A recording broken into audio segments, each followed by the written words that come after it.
So Wilhelm, I think we're ready to get started. That's good. All right. Hi, everyone. Welcome. I'm Abigail Ogilvy of Abigail Ogilvy Gallery in Boston, Massachusetts. I'm so excited to welcome you to today's webinar featuring the 6th season with new paintings by Wilhelm Neusser.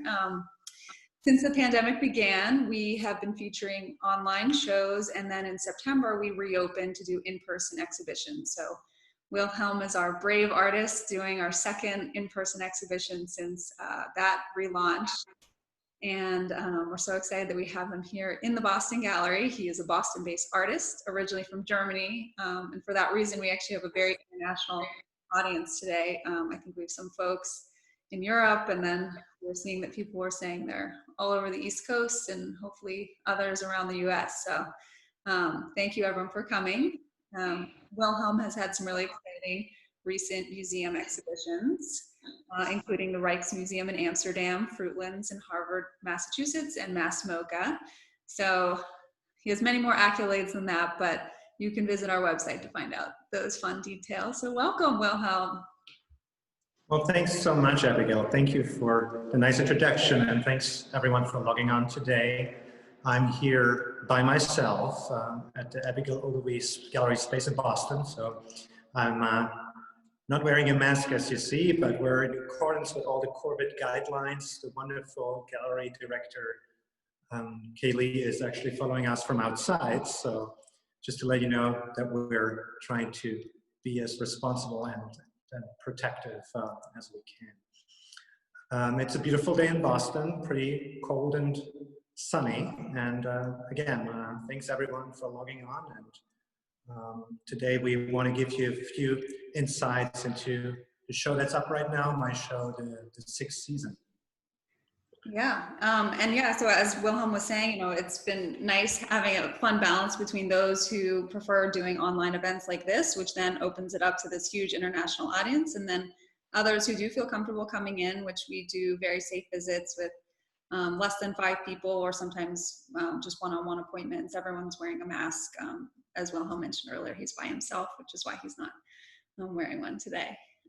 That's good. So Wilhelm, let's get started. And I want to ask, I think the 6th season, so thinking about what that title means for you, I think it holds a lot of weight in terms of both the inspiration of the show, and then it gives some insight into how you really turn to art history in terms of your approach to artwork. So I'd love for you to talk a bit about the title. Sure. So the title, The 6th Season, is going back to a series of paintings by the Flemish painter Pieter Bruegel the Elder in the 16th century. And I was interested in Bruegel's work, you know, as a landscape painter earlier this year, at the beginning of the year. So I was looking at a lot of his work, but also reading.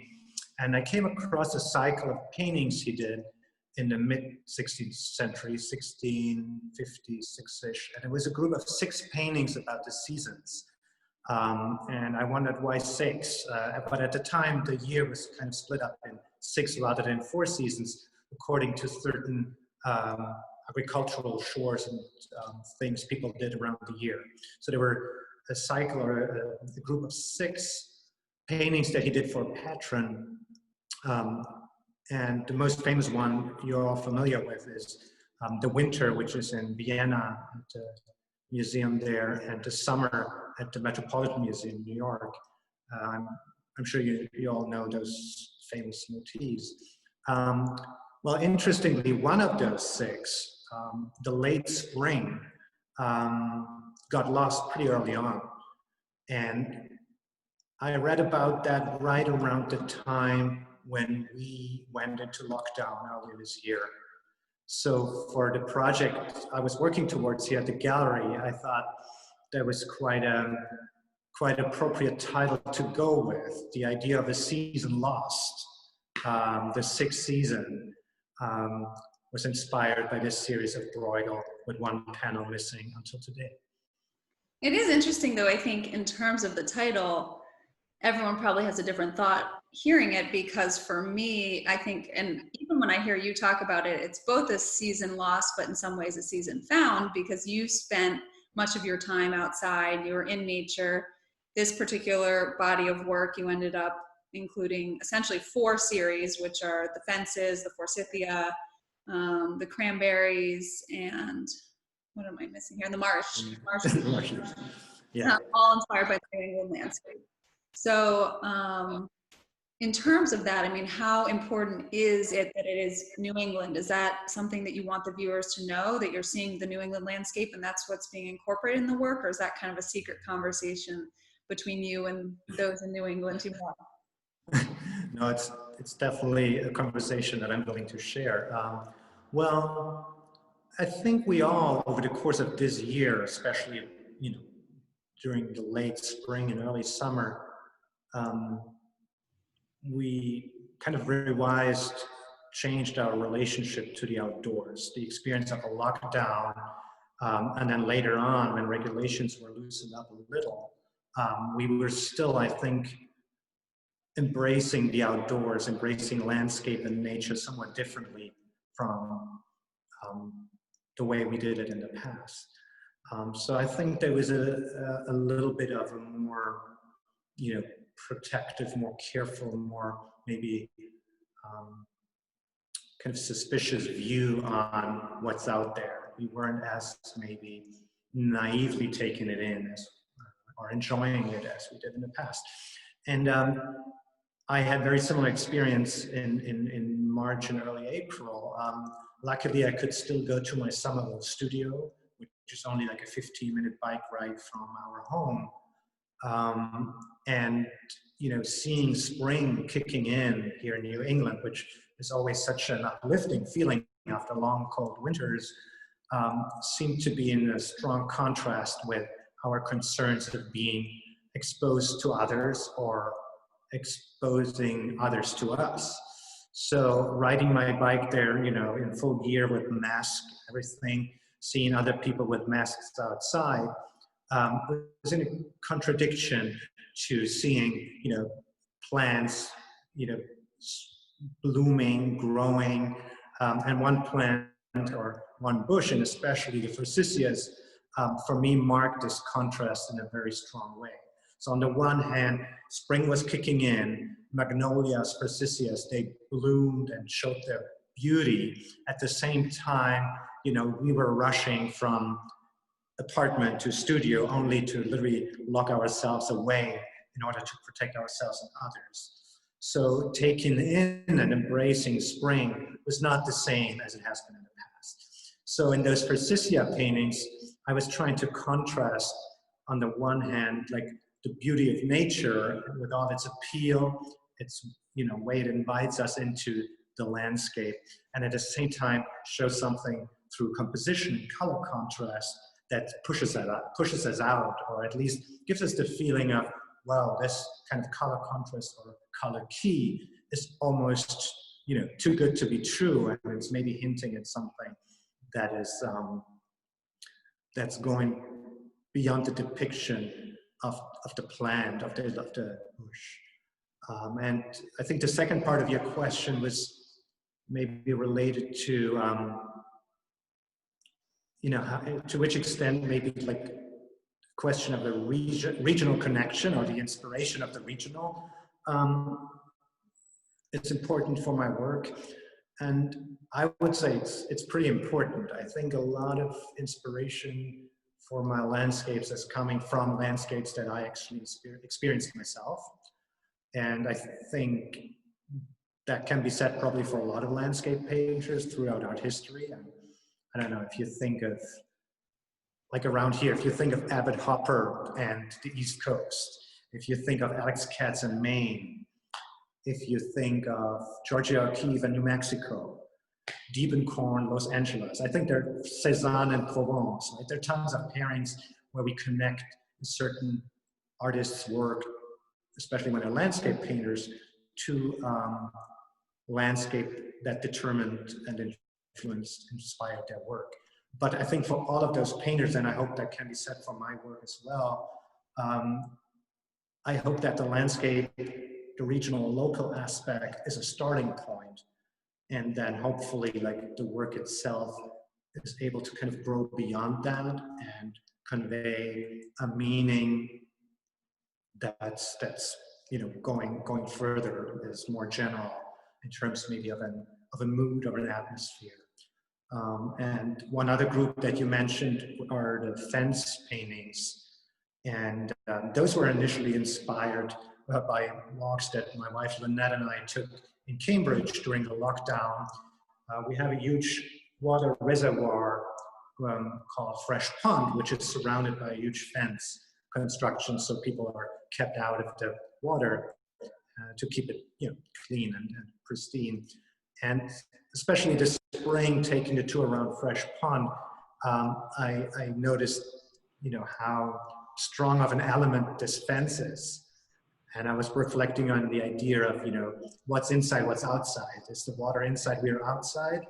Or are we inside and the water's on the other side? So the idea of the barrier, the protective barrier, is something I was thinking of. I think around that time we also started thinking about masks, right? We're protecting ourselves from others, but we're also protecting the community from us. So I think there's multiple kind of point of views you're able to take.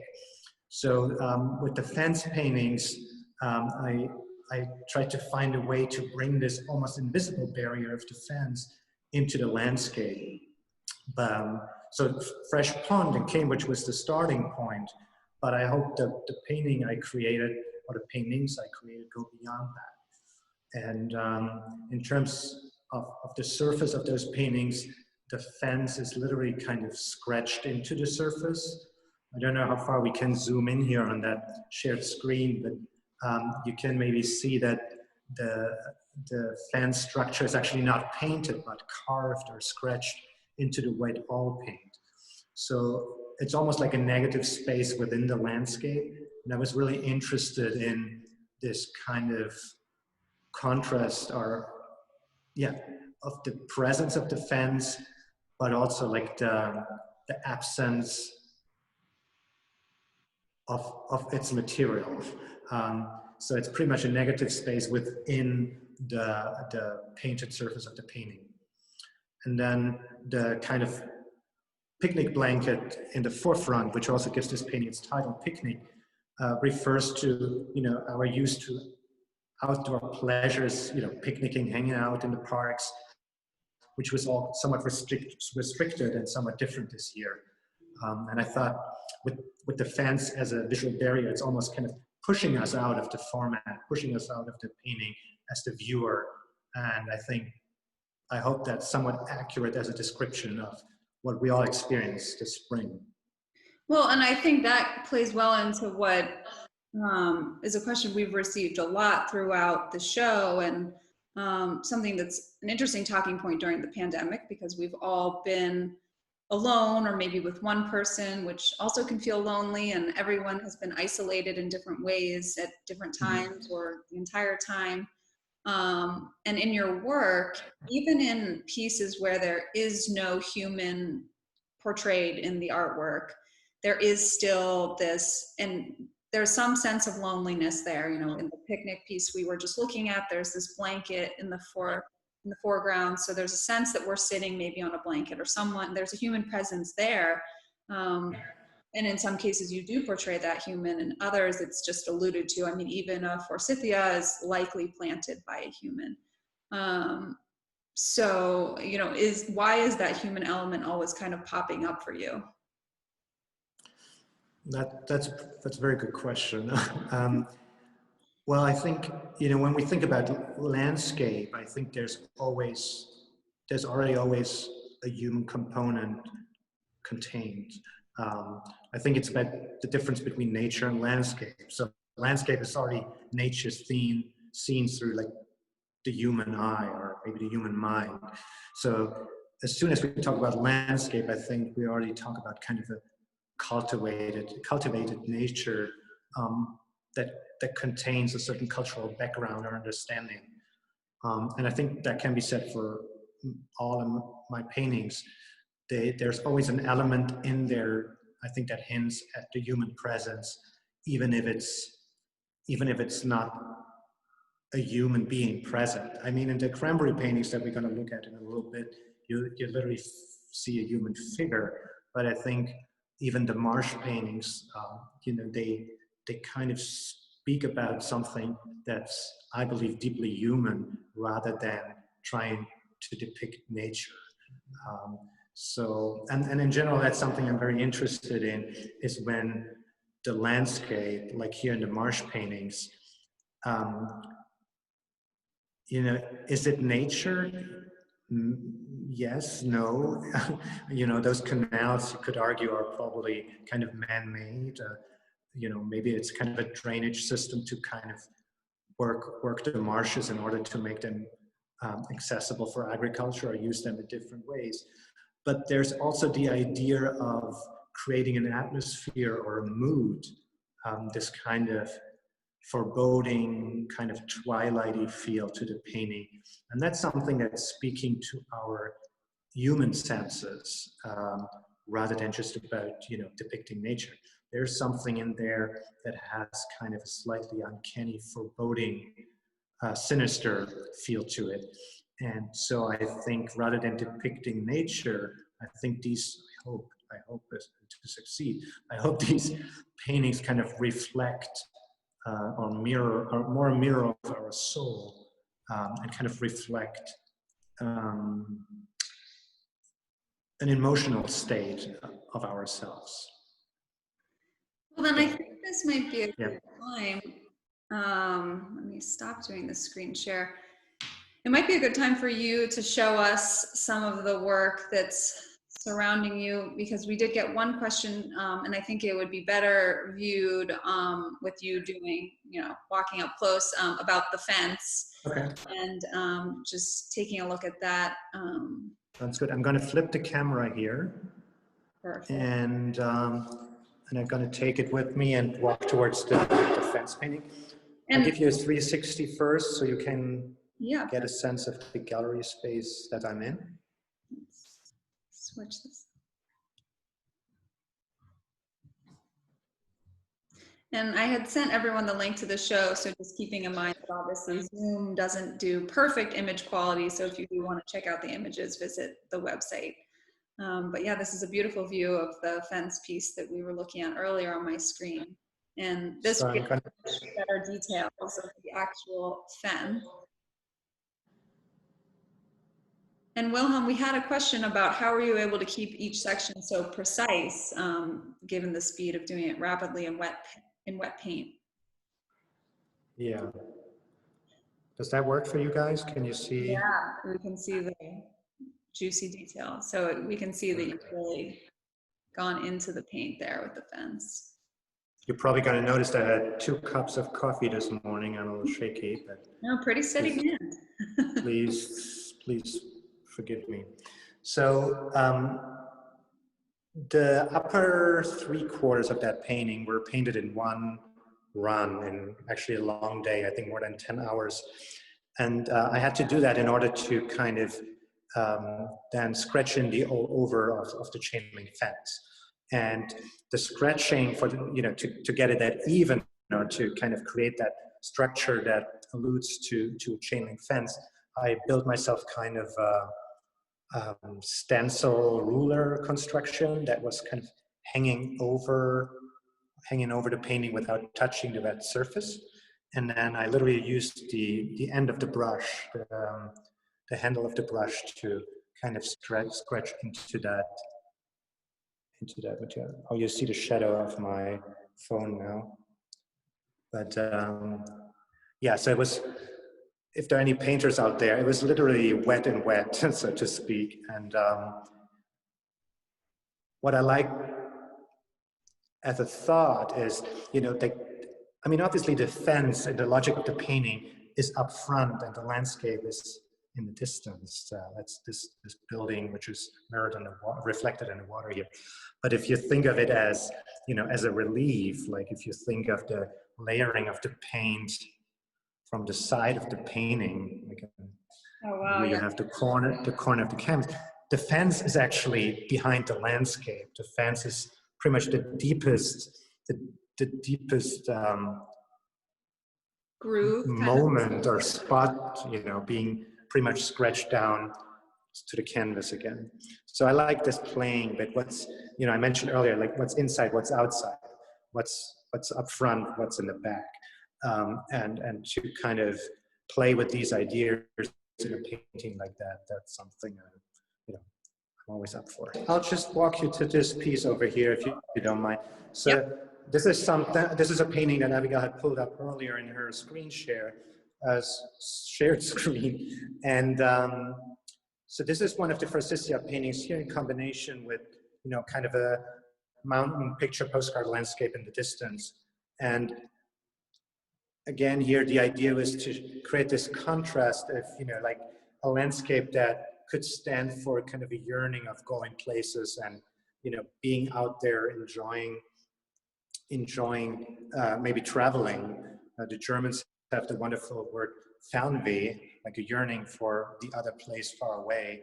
But it seems like there's this kind of pretty strong compositional element in the foreground that's kind of almost like a curtain or like bars kind of keeping us out to a certain extent. And that was something I was interested in this spring, to create a landscape that's doing both. It's pulling us in and it's pushing us out at the same time. Yeah, I mean, looking at that piece, you almost want to go clambering over that rocks in the foreground, but know that you won't really get very far.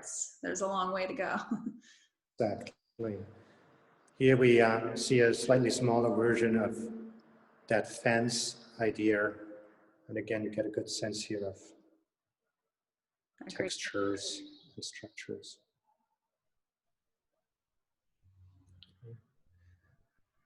Okay, great. The third group Abigail was mentioning were those marsh landscapes. I'll take you over to that corner quickly. We have a pretty strong midday light in here, so I hope that comes across.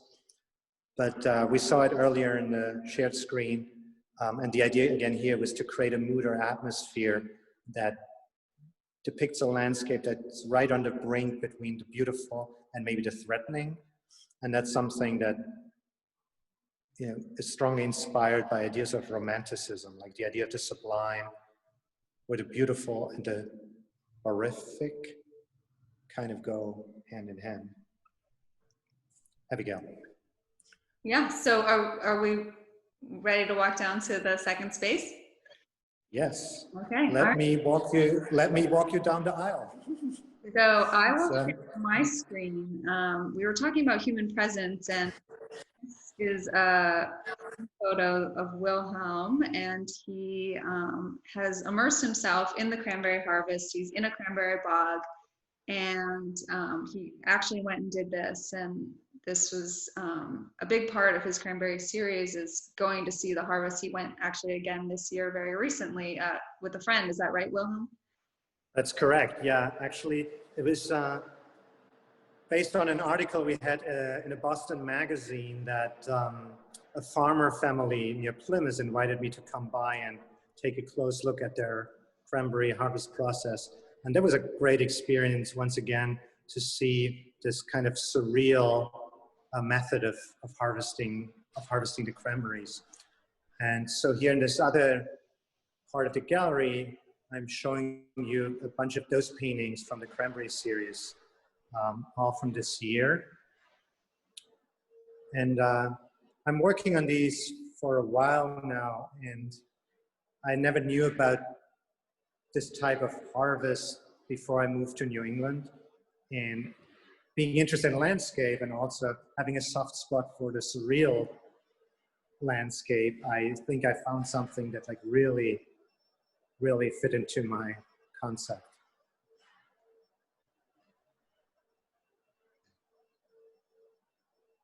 Yeah. And so, I mean, this series you've been working on for 4 years now? Is that about? Yeah, I think the first paintings from that series are, let me see, I think early 18. So yeah, it's the third year. And we have shown them in Germany, where they had, where we got quite an interesting feedback, because again, people not familiar with this type of harvest, they were quite impressed by, or maybe surprised by what this could be, and were wondering what it could be. And there were a lot of different assumptions. It could be, kind of a natural disaster, or maybe a spill of some kind of chemical or something. And they were quite excited to learn about this mostly New England, but also Midwestern tradition of harvesting cranberries in those bogs. And it just lent itself beautifully to my interest in a landscape that, again, is kind of sublime in the sense that it's hinting both ways. It has a little bit of an ominous, uncanny appearance, and hopefully also like a very beautiful sight itself. Well, and then in this series, you really are physically putting the person in the work. So there is an actual human presence. Exactly. It's like here the so-called bogger, the cranberry farmer, he or she is kind of wading up to his or her knees through the bog, and showing this figure like from behind is also kind of picking up on a tradition that's going back to Romanticism. Think Caspar David Friedrich, where seeing the figure from behind kind of makes it a proxy for us, the viewers, to stand into the figure's position, contemplating the landscape in front of us, kind of, scanning along the horizon line, and let the view kind of go all the way into the distance of the painting. Here's a smaller version with a similar figure. I don't know, Jan Brandt in Berlin, you know a lot about this picture too, don't you?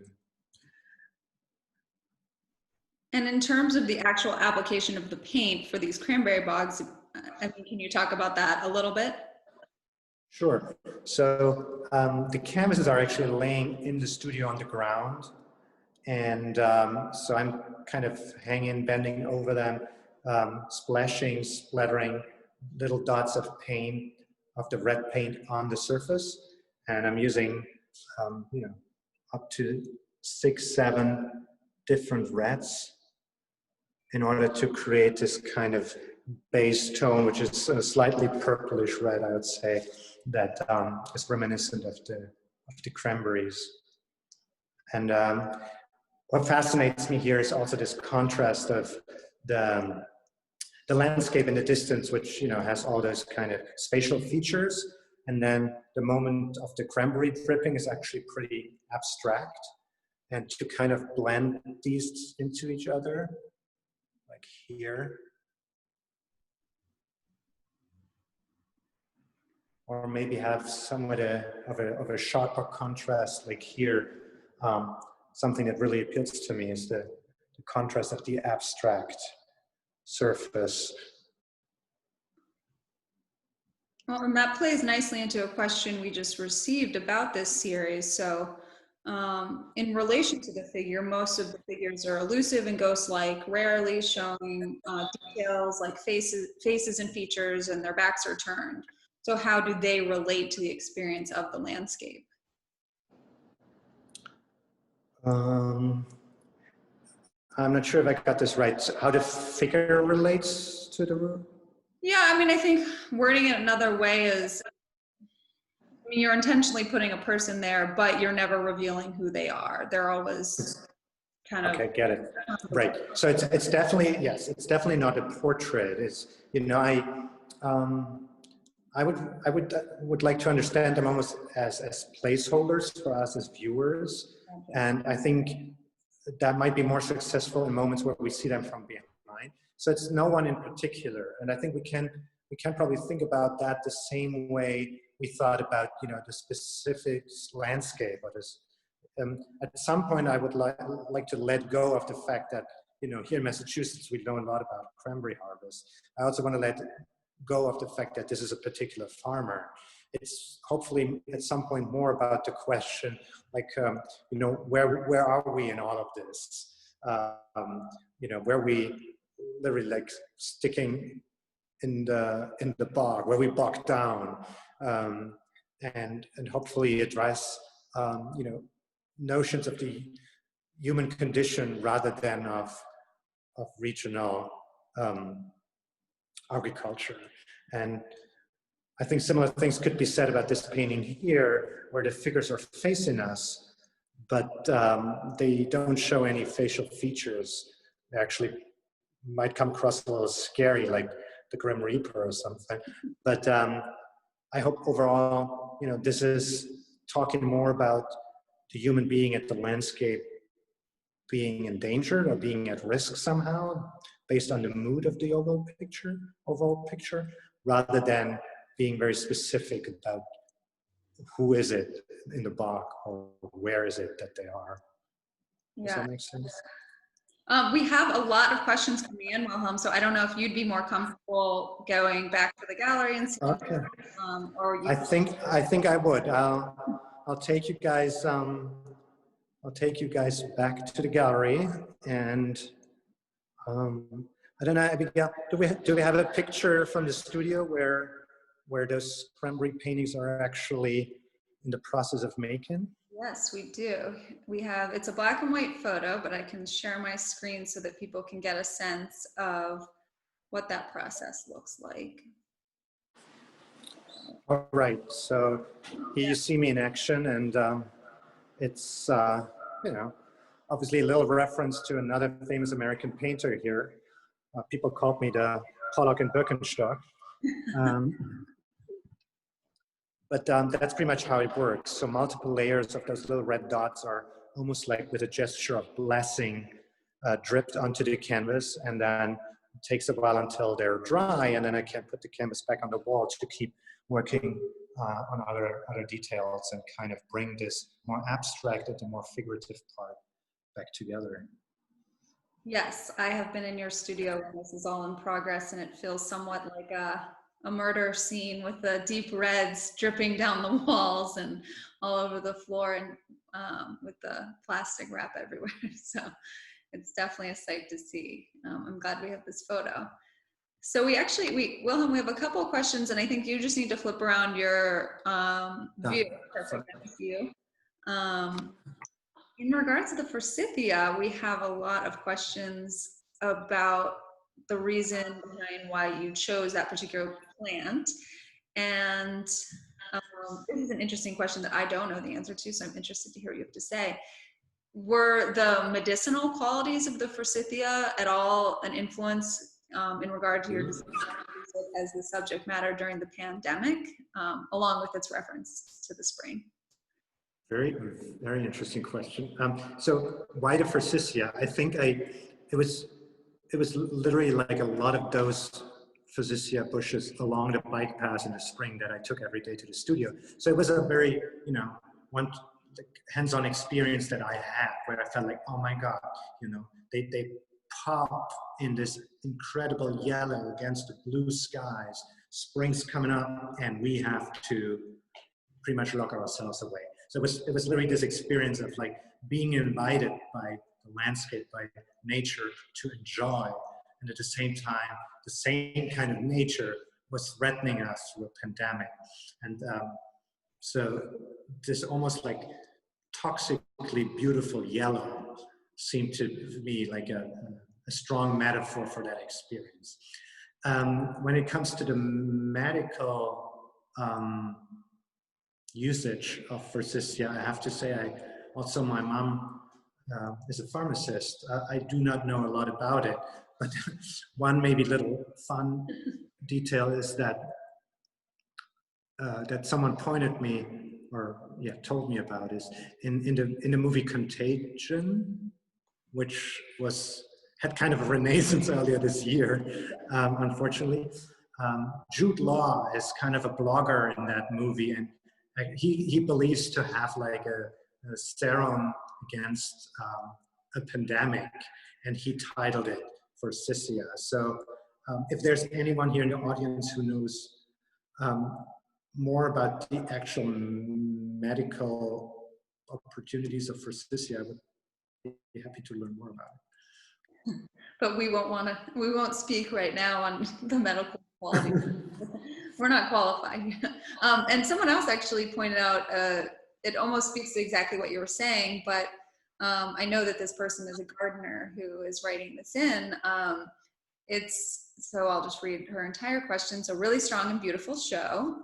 Forsythia brings much anticipated beauty in the early spring, and though it has rather delicate looking flowers, is actually a very tough, resilient plant and can grow just about anywhere, no matter how much we try and tame it back. So that was, I mean, she was asking if that was interesting. Well, and that points maybe at another kind of metaphorical meaning we can relate to ourselves this year. You know, we had to tame ourselves quite a bit, and hopefully are just as resilient as the forsythia. Agreed. And then let's see, we have so many good questions. So speaking of the sublime and the landscape, I was curious if Caspar David Friedrich has been Thank you. And if so, sorry, I didn't get. Has he been an influence, and if so, how? Well, he's kind of like, you know, the uber father of at least German romanticism, and the idea of, you know, the human being being confronted with nature and the different times of the day, the different seasons of the year, and thereby experiencing, kind of having a spiritual experience, and thereby describing a religious experience or relationship to God. So his paintings, his oeuvre contains so much of that. So I think it's hard to talk about, you know, following generations in the second half of the 19th century without considering Friedrich's work. So the answer is yes. It has been a huge inspiration, and it has been a very informative oeuvre to understand a lot of artists that followed.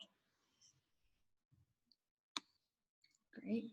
And then this question, I'm not sure if it's from an artist, but do you have any particular or peculiar studio habits or rituals while you're getting ready? That's a good question.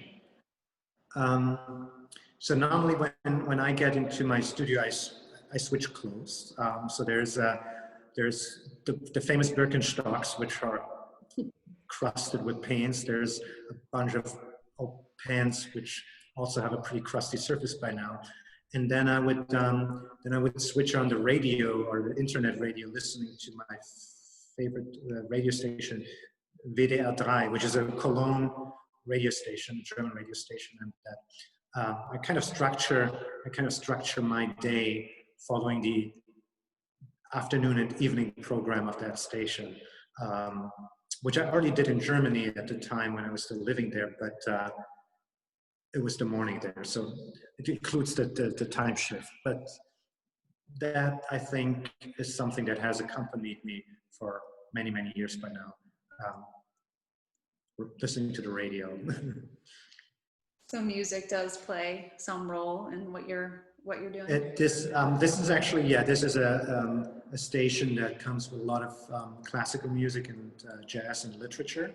And since it's German, I feel like it's also kind of a connection to what's going on in German culturally. And that's literally a nice bridge to stay in touch.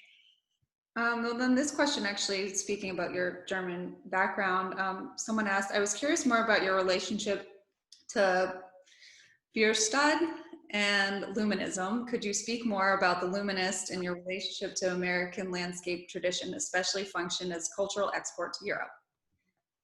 Yeah, well, that was actually something I was looking really into last year.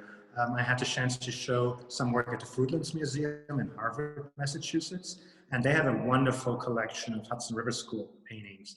And the whole Hudson River School movement, pretty much the American Romanticism of the second half of the 19th century, was something that I didn't know too much about.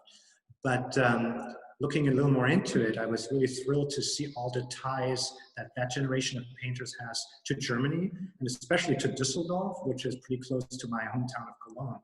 And whoever asked the question mentioned Albert Bierstadt. He's actually born in Germany, moved with his family to the US, went back to Düsseldorf to get like a training in the I'm not sure if he was really enrolled in Düsseldorf, but he was hanging out with other American artists who got training there at the time. And as you all know, he became this incredible landscape painter who pretty much depicted the American West in all its grandeur, applying the so-called Düsseldorf method, understanding of a very opulent, late romantic landscape depiction. So those painters were definitely very influential over the last year. Another highlight for me personally was discovering the work of George Inness, which is an American painter I got to know for the first time at the Clark Museum in Williamstown. And talking about luminism, that's definitely something I was really impressed by, to see how, especially a painter like Inness, managed to contain light into a crusty, oily surface. And especially the way he managed to do that while working the surface so hard. And you saw the scratched fences and the dripped cranberries. So I'm definitely a painter who likes to really experiment on the surface of the canvas and still try to contain a strong sense of light and atmosphere. So Bierstedt, luminism, definitely sources of inspiration, yes. So this audience is good at figuring you out. And then we have one question that I personally want to ask, so that everyone on here can get a little peek behind the curtain into your life. Besides being a painter, what do you do for fun? Well, there's probably a range of things, but one thing I enjoy doing, sometimes I'm struggling doing it, is I do have a little garden behind the house. So gardening, I wouldn't say I have a green thumb. Maybe it's like, I don't know, light green or something. But I think the idea of gardening, trying it out myself to some extent, is something I'm really enjoying. And also another way to maybe inform or stay in touch with nature. So that's something I think I can say is also going back to me when I was younger, like the idea of a garden as a place to really physically do something, but also to kind of maybe experience the passing of time through the year, through the day, is something I always enjoyed. And I think by now you probably can see a certain parallel there to my interest in painting. Susan Murray, our resident gardener who is on the webinar with us, just messaged us, Wilhelm. She said, I give free garden consults to fellow artists. I might need some, thank you. Well, we're at 45 minutes, which is sort of our promised time here. So I don't know, do you have anything additional you want to add, Wilhelm? Otherwise, I think. Well, I do hope I could give you an overview of the show, especially to those of you who are not nearby and won't have a chance to just swing by. Please write to either the gallery or myself if you have further questions, or if you want to see specific paintings. We're happy to share more images with all of you. Thank you everyone for logging in. I know we're pretty over Zoomed time. Thanks for logging on and letting me share this show with you. Yeah, everyone, thank you so much for joining us. These questions were amazing. This was a wonderful audience. Wilhelm, thank you so much for doing this and being both host and carrying the phone around and getting all those details for us. So this has been incredibly fun. And everyone else, enjoy the rest of your days. And thank you. Thanks, everyone. Bye. Bye.